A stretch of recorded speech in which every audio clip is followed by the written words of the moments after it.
আজি সমগ্ৰ অসমত আমাৰ যি বানপানীয়ে জুৰুলা কৰিলে আমাৰ তামোলপুৰ জিলাৰ 1 নং বগৰীবাৰীত মাথাউৰি ভাঙাৰ কাৰণে যথেষ্ট পৰিবাৰে ক্ষতিগ্ৰস্ত হৈছে। আজিও মাথাউৰিত থাকিব লগা হৈছে। যি হিচাপে আমাৰ বিটিআৰ প্ৰধান প্ৰমোদ বড়ো ডাঙৰীয়াৰ নিৰ্দেশ মৰ্মে মই আজি এইটো চাবলৈ আহিছোঁ। কিয় মই তামোলপুৰ সমষ্টিৰ বিধায়ক হওঁ, কিন্তু আমাৰ এইটো আমাৰ ভৱেশ ডাঙৰীয়াৰ হয়। তথাপিও যিহেতু বিটিআৰ অঞ্চলত পৰে আমাৰ প্ৰমোদ বড়ো ডাঙৰীয়াই আজি ৰাতিপুৱাই যিহেতু খবৰ দিছে যে তুমিও মোক এইটো চাই আহা, গতিকে নিৰ্দেশ মৰ্মে কি হৈছে কি হোৱা নাই মই চাব আহিছোঁ। গোটাই ডক্টৰবিলাকৰ লগত কথা পাতিছোঁ, ভেটেনাৰীৰ লগত কথা পাতিলোঁ আৰু সোনকালে ইয়াতে মানুহৰ যিখিনি ট্ৰিটমেণ্ট যি অলপ চলপ চৰ্দি কাহ হৈ আছে, গতিকে এইটো চোৱা চিতা ট্ৰিটমেণ্ট কৰাৰ কাৰণে মই অলৰেডি নিৰ্দেশ দিছোঁ। ভেটেনাৰীক যিখিনি ঔষধ দিয়াৰ কাৰণে নিৰ্দেশ দিছোঁ আৰু যি আজি ইয়াতে মাথাউৰিটো মেৰামতিৰ কাম টেম্পৰাৰীলি যি মানুহক অহা যোৱা কৰাৰ কাৰণে যি ব্যৱস্থা, এইটো অহাকালিৰ পৰা আমাৰ 2টা পইণ্টত আৰম্ভ হ'ব। গতিকে আজি ঠিকাদাৰসকলকো লৈ আহিছোঁ আৰু ডিপাৰ্টমেণ্টে যথেষ্ট কষ্ট কৰিছে। গতিকে মই আমাৰ ডিপাৰ্টমেণ্টলি যিখিনি বিষয়ববীয়া আছে চবকে মই ধন্যবাদ জনাইছোঁ আৰু আমাৰ মুখ্যমন্ত্ৰী ডাঙৰীয়া, আমাৰ পীযুষ ডাঙৰীয়া, তেখেতসকলকো মই ধন্যবাদ জনাইছোঁ ইয়াতে ভিজিট কৰি আমাৰ অঞ্চলটো চোৱা চিতা কৰাৰ কাৰণে। আৰু আমাৰ বিটিআৰ প্ৰধান প্ৰমোদ বড়ো ডাঙৰীয়াই কিছু কাৰণৰ হয়তো আহাতে পলম হ'লেও তেখেতে ইয়াতে তীব্ৰ নজৰ ৰাখিছে। কোনো মানুহে যাতে বিপদত নপৰে, খোৱা কিবা যাতে খাদ্য বস্তু ইয়াতে যাতে নাটনি নহয়, এইটো প্ৰমোদ বড়ো ডাঙৰীয়াই ভালদৰে চোৱা চিতা কৰি আছে। ইয়াৰ কাৰণে মই আজি আহিছোঁ আৰু আজি আহি কমপ্লিটলি A to Z চাইছোঁ। যিখিনি সমস্যা হৈছে সমস্যাবিলাক সমাধান কৰাৰ কাৰণে আমি সদায় প্ৰস্তুত আছোঁ। আমাৰ এটাই কথা, আমাৰ অঞ্চলৰ, আমাৰ জিলাৰ বা বিটিআৰ অঞ্চলৰ কোনো মানুহে বানপানীৰ সমস্যাত ভুগি থাকিব নালাগে আৰু খোৱা বস্তুৰ পৰা কোনো তাৰমানে কষ্ট নাপায়, এইটো আমি তীব্ৰ নজৰ ৰাখিছোঁ। ইয়াৰ কাৰণে ৰাইজক কোনো কষ্ট নোপোৱাকৈ দিনে ৰাতি আমি সহায় কৰাৰ কাৰণে চৰকাৰীভাৱে আমি পৰিদৰ্শন কৰিলে আৰু কাম কেতিয়াৰ পৰা সম্পূৰ্ণ কৰিছে। নমস্কাৰ। আমাৰ যিটো গড়েশ্বৰ সমষ্টিত পুঠিমাৰী নদীৰ যিটো মাথাউৰি 2টা ছাইডত ভাঙিছে, বালাবাৰী, বগৰীবাৰী আৰু বগৰীবাৰীতে 2টা আৰু দলংঘাট এনেকৈ আৰু সৰু সুৰা আছে, মাজতো আৰু এটা আছে টেপাৰগাঁও এৰিয়াত পৰা বিচিত হৈছে হিচাপে সেইখিনি মেজৰ হিচাপে আমাৰ বগৰীবাৰীৰ যিটো দাসচুবা আছে এইটোৱে মেজৰ আছিলে।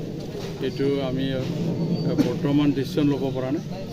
তথাপি আমাৰ ওপৰ মহলত আমাৰ অসমৰ মাননীয় চিফ মিনিষ্টাৰ লগতে আমাৰ বিটিআৰ চৰকাৰৰ লগত এটা কনচাল্ট কৰি মানে সোনকালে সিদিনাখন আমাৰ যিহেতু বিভাগীয় মন্ত্ৰী পীযুষ ডাঙৰীয়া আহিছিল আৰু এই ডিচেম্বৰৰ ভিতৰত পাৰ্মানেঞ্চি কৰাৰ কথা কৈ গ'ল।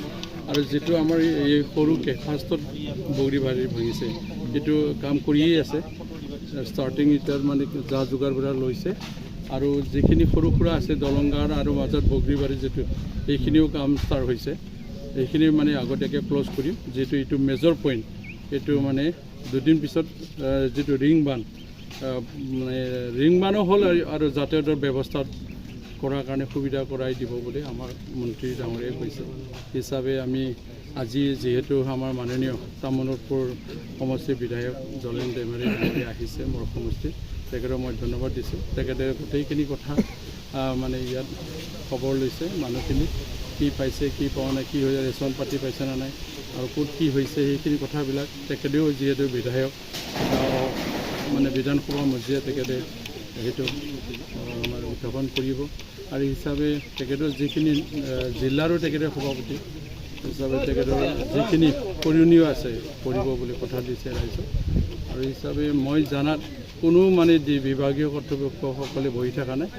আমাৰ ডিচিৰ পৰা, চিভিলৰ পৰা, চাৰ্কুলৰ পৰা যিখিনি আছে গোটেইখিনি লাইনত চোৱা চিতা কৰি আছে জিলা কৰ্তৃপক্ষসকলে আৰু লগতে আমাৰ 2টা দলৰ মানে মন্ত্ৰীৰ পৰা আদি কৰি যিমান নেতা চাই আৰু আমাৰ যিটো দলৰ চিফ মহোদয়টো আহিছে, চাইছে, প্ৰদৰ্শন কৰিছে হিচাপে আমি বিশেষভাৱে ইয়াত পদক্ষেপ লোৱা বুলি ক'ব লাগিব। আৰু ৰেচন পাতি মানে পোৱাটো ৰাইজে নিজে কৈছে, আমি পাইছোঁ বুলি কৈছে হিচাপে আমিও ভাল লাগিছে।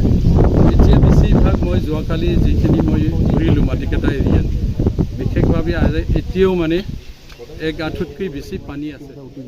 এই ক্ষেত্ৰত কিবা ব্যৱস্থা আপুনি গ্ৰহণ কৰিব?